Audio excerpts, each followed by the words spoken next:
মানুষ শুধুমাত্র ভালোবাসায় হেরে যাওয়ার প্রতিশোধ নিতে নিজের সবচেয়ে কাছের বন্ধুর মৃত্যুর কারণ হতে পারে।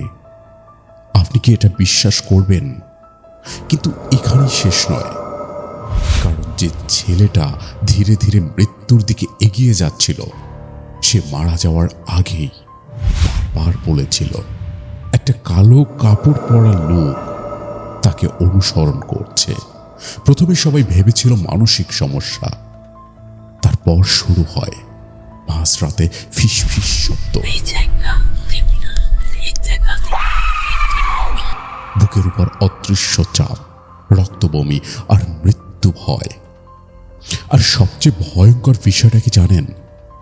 এই পুরো ঘটনার পিছনে ছিল বন্ধুত্বের আড়ালে লুকিয়ে থাকা হিংসা আর এক ভণ্ড তান্ত্রিকের কালো ফাঁদ। ওম ক্রিম কালিকায় নমঃ।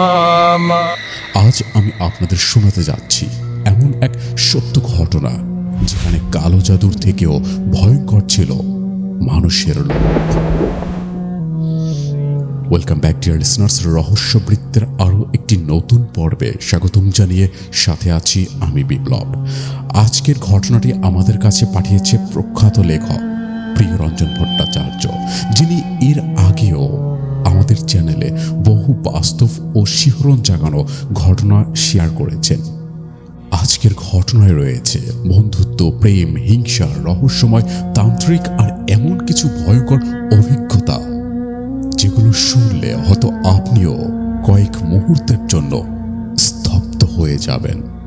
তাহলে আর দেরি না করে কাছের আলোটা নিভিয়ে হেডফোনটা কানে গুঁজে প্রস্তুত হয়ে যান আজকের সেই বিভীষিকার সত্য ঘটনা শোনার জন্য, যে ঘটনার শেষটা পর্যন্ত প্রত্যক্ষ করেছিলেন ঘটনার লেখক প্রিয়রঞ্জন ভট্টাচার্য স্যার নিজে।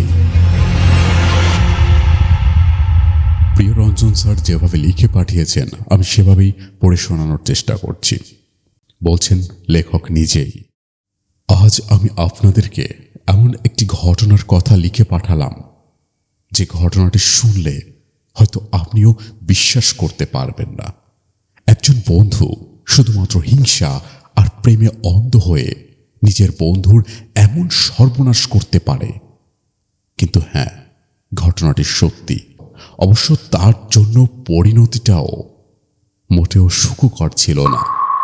আপনি যখন এই ঘটনাটা শুনছেন সেই থেকে প্রায় 15 কি 16 বছর আগের এই ঘটনাটা। তখন আমরা কলেজে পড়ি। আমাদের সাথেই পড়তো সুপর্ণা, সন্দীপ আর পবিত্র। সুপর্ণা দুজনকেই ভালোবাসত। পবিত্র ছিল খুব বড়লোক বাড়ির ছেলে, টাকার কোনো অভাব ছিল না। দামি বাইক, দামি মোবাইল, সবসময় বন্ধুদের নিয়ে ঘোরা, এসব নিয়ে থাকতো। আর সন্দীপ একটু সাধারণ ঘরের ছেলে ছিল, শান্ত স্বভাবের, পড়াশোনায় ভালো আর খুব ভদ্র। কিন্তু সুপর্ণা মন থেকে ভালোবাসত সন্দীপকে, আর এই বিষয়টাই পবিত্র কিছুতেই মেনে নিতে পারেনি। বাইরে থেকে হাসি ঠাট্টা করলেও ভিতরে ভিতরে ওর মধ্যে একটা জেদ আর হিংসা জমতে শুরু করেছিল। একদিন কলেজ ছুটির পর আমরা কয়েকজন মাঠের ধারে বসেছিলাম। হঠাৎ পবিত্র সিগারেট টানতে টানতে বলেছিল, যেটা আমার পছন্দ আমি সেটাই পেয়ে ছাড়ি। কথাটা শুনে সন্দীপ একটু হেসে উড়িয়ে দিয়েছিল। কিন্তু আজ এত বছর পর ভাবলে মনে হয় সেই কথার মধ্যেই যেন একটা অদ্ভুত অন্ধকার লুকিয়েছিল। তার কিছুদিন পর থেকেই সন্দীপের অস্বাভাবিক পরিবর্তন শুরু হয়। আগে যে ছেলে সবার সাথে সব সময় হাসি ঠাট্টা করত, আজ সেই ছেলেই হঠাৎ চুপ হয়ে যায়। ক্লাসে বসে অন্যমনস্ক হয়ে থাকত। মাঝে মধ্যেই দরজার দিকে তাকিয়ে থাকত, যেন কেউ বাইরে দাঁড়িয়ে আছে। একদিন ক্যান্টিনে বসে চা খাওয়ার সময় হঠাৎ ওর হাত থেকে কাপটা পড়ে গিয়েছিল। মুখটা কেমন যেন ফ্যাকাশে হয়ে গিয়েছিল। আমি জিজ্ঞেস করতেই খুব নিচু গলায় বলেছিল, ওই লোকটা আবার এসেছে। আমরা চারদিকে তাকিয়েও কাউকে দেখিনি তখন। পরে অবশ্য বলেছিল কয়েকদিন ধরে একটা কালো কাপড় পরা লোককে দেখতে পাচ্ছ। লোকটা দূরে দাঁড়িয়ে শুধু তাকিয়ে থাকে, কাছে গেলেই হঠাৎ অদৃশ্য হয়ে যায়। আমরা প্রথমে ভেবেছিলাম হয়তো মানসিক চাপ বা ঘুমের সমস্যা, কিন্তু ধীরে ধীরে ব্যাপারটা অন্যরকম লাগতে শুরু করে। সন্দীপ বলতো রাতে ঘুমোতে গেলেই ফিসফিস একটা আওয়াজ শুনতে পায়।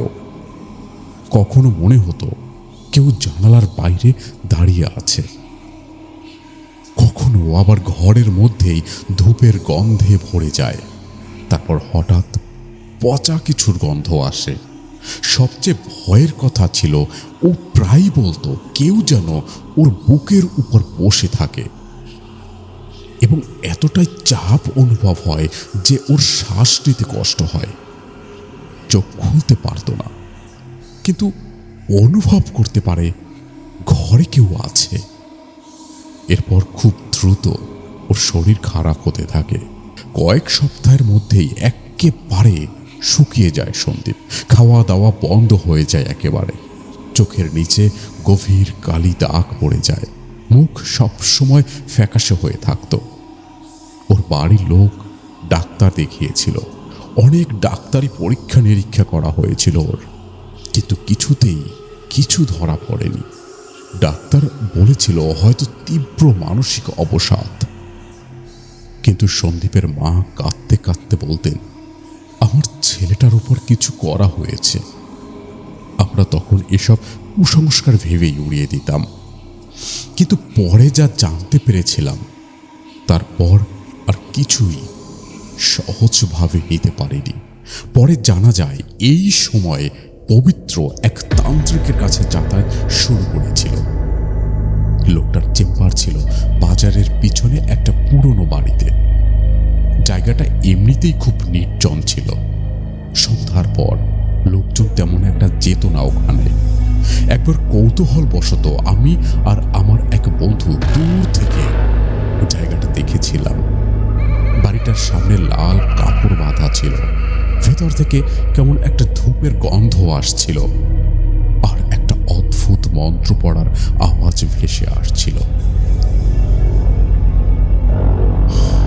পরে পবিত্র সুইসাইড নোটে লেখা ছিল তান্ত্রিক প্রথম দিনেই ওকে বলেছিল মেয়েটাকে পেতে হলে বাধা সরাতে হবে, তবে কাজ শুরু হলে পিছিয়ে আসা যাবে না।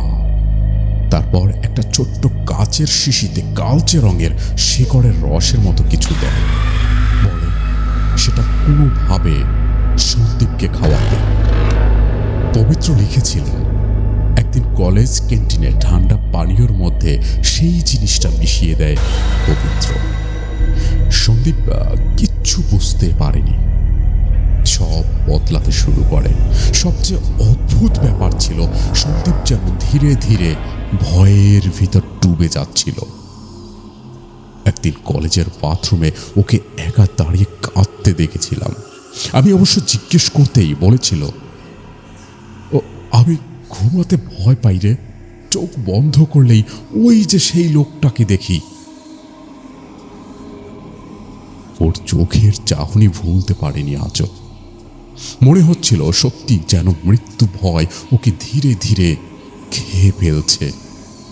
একদিন সন্ধ্যায় কলেজ থেকে ফেরার সময় হঠাৎ রাস্তার মাঝখানে সন্দীপের মুখ দিয়ে কাশতে কাশতে হঠাৎ গল গল করে রক্ত বেরোতে শুরু করলো। এত রক্ত বেরোচ্ছিল যে আশেপাশের লোকজন ভয় পেয়ে গিয়েছিল দেখে। ওকে হাসপাতালে নিয়ে যাওয়া হয়। কয়েকদিন বাঁচার জন্য লড়াই করেছিল, কিন্তু ধীরে ধীরে আরও দুর্বল হয়ে পড়ে। মারা যাওয়ার আগের দিন নাকি ও ওর মাকে বলেছিল মা মা ওই লোকটা আমাকে নিয়ে যেতে এসেছে, মা মা বাঁচাও। পরের দিন ভোরে সন্দীপ মারা যায়। সন্দীপের মৃত্যুর পর থেকেই পবিত্র যেন পুরো বদলে যায়। প্রথম থেকেই খুব চুপচাপ হয়ে গিয়েছিল, তারপর ধীরে ধীরে পাগলের মতো আচরণ শুরু করে পবিত্র। মাঝরাতে চিৎকার করে উঠত। বাড়ির কাজের লোকেরা বলতো ও নাকি ঘরের ভিতর একা একা কথা বলতো। কখনো দরজা বন্ধ করে কাঁদত, কখনো হঠাৎ চেঁচিয়ে উঠত, আমাকে ছেড়ে দাও, আমাকে ছেড়ে দাও, ছেড়ে দাও। একদিন গভীর রাতে পবিত্র নিজেই আমাকে ফোন করেছিল। ফোন ধরতেই শুনলাম ও হাঁপাচ্ছে আর কাঁপা কাঁপা গলায় বলছে, সন্দীপ আমার ঘরে দাঁড়িয়ে থাকে, ভাই বিশ্বাস কর, সন্দীপ আমার ঘরে দাঁড়িয়ে থাকে। আমি আলো জ্বালালেই নেই, আমি যখন রুমের আলো জ্বালাই তখন আর দেখতে পাই না, আলো জ্বালালেই ওর অবয়বটা হারিয়ে যায়।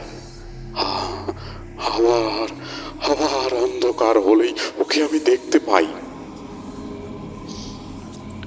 আমি তখনও ভেবেছিলাম অপরাধ বোধ থেকেই হয়তো এসব হচ্ছে, কিন্তু পরের ঘটনাগুলো এর থেকেও ভয়ঙ্কর ছিল। তান্ত্রিক তখন পবিত্রকে নিয়মিত ব্ল্যাকমেইল করা শুরু করে। বারবার টাকা চাইত, বলতো যে আত্মাকে জাগানো হয়েছে তাকে শান্ত করতে হলে আরো পূজা লাগবে।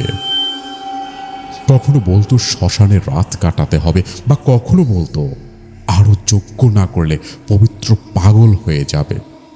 পবিত্র ভয়ে টাকা দিতে শুরু করে, প্রথমে 1000, তারপর টাকার অঙ্ক বাড়তেই থাকে, যেটা লাখে পরিণত হয়।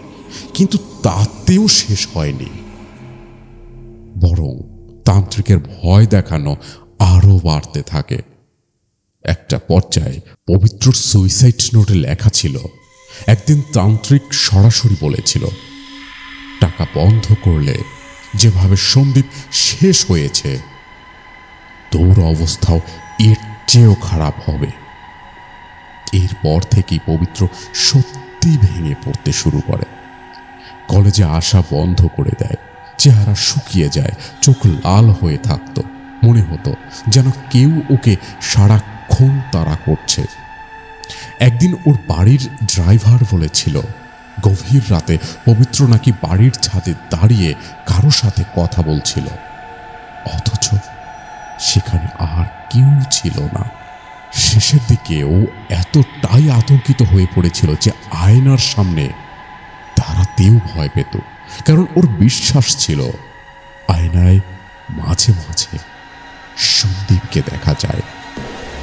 তারপর এক বর্ষার সকালে খবর আসে রেল লাইনের ধারে পবিত্র দেহ পাওয়া গেছে। শরীরটা ভয়ঙ্কর ভাবে দুষ্টুকরো হয়ে গিয়েছিল। ওর ঘর থেকে একটা সুইসাইড নোট উদ্ধার করা হয়। সেখানে সব লেখা ছিল, তান্ত্রিকের কাছে যাওয়া, শেখরের রস সন্দীপকে খাওয়ানো, তারপর তান্ত্রিকের ব্ল্যাকমেল,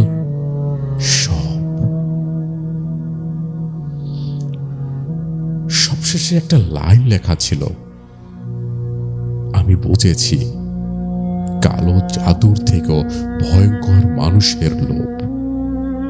আমি যদি অপরাধী হই তাহলে ওই লোকটা শয়তান। ঘটনার পর পুলিশ তান্ত্রিককে খুঁজতে গিয়েছিল, কিন্তু ততদিনে সে চেম্বার বন্ধ করে পালিয়ে গেছে। পরে শুনলাম অন্য জেলায় আবার নতুন করে আস্তানা খুলেছিল, যদিও পুলিশ সেখান থেকে তাকে অ্যারেস্ট করেছে। আজকাল ব্যাঙের ছাতার মতো এদিক ওদিক এমন অসংখ্য ভণ্ড তান্ত্রিক গজিয়ে উঠেছে। মানুষের দুর্বলতা, প্রেম, ভয় আর কুসংস্কারকে কাজে লাগিয়ে তাদের পাতা ফাঁদে ফেলে তারা বহু জীবনকে নষ্ট করেছে। আজও গভীর রাতে কখনো কখনো সন্দীপের সেই কথাটা যেন কানে ভাসছে, যেন কেউ আমাকে ধীরে ধীরে শেষ করে দিচ্ছে। ঘটনাটা আজও ভুলতে পারিনি, কারণ পুরো ঘটনার শেষটা পর্যন্ত আমার নিজের চোখে দেখা। ডিয়ার লিসেনার্স, এই ছিল প্রিয়রঞ্জন ভট্টাচার্যের লেখা আজকের ঘটনা। জানি না আপনাদের কেমন লেগেছে। যদি ভালো লাগে তো তো সেই ভালো লাগার অনুভূতিটা বা ঘটনা সম্পর্কে আপনার ব্যাখ্যা বিশ্লেষণ জানাতে পারেন আমাদের কমেন্ট সেকশনে। চাইলে স্যারের মতো আপনিও আপনার জীবনে ঘটে যাওয়া কোনো ব্যাখ্যাতীত ঘটনা বা আপনার শোনা কোনো ঘটনা শেয়ার করতে পারেন আমাদের কাছে।